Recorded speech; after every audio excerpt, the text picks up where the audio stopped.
Hi, RabbitLoader community. Ready to expand your optimization team?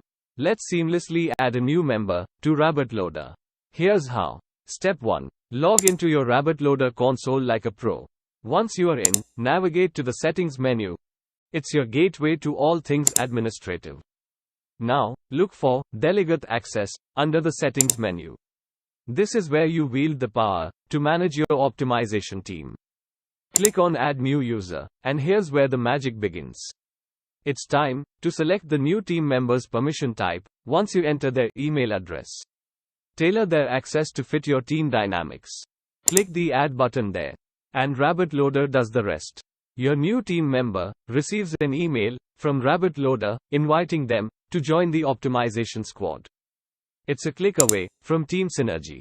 All they need to do is click on the provided link in the email, and just like that, they're part of the RabbitLoader team. Seamless, efficient, and ready to optimize. Adding a team member to RabbitLoader is a breeze. Thanks for expanding the optimization family.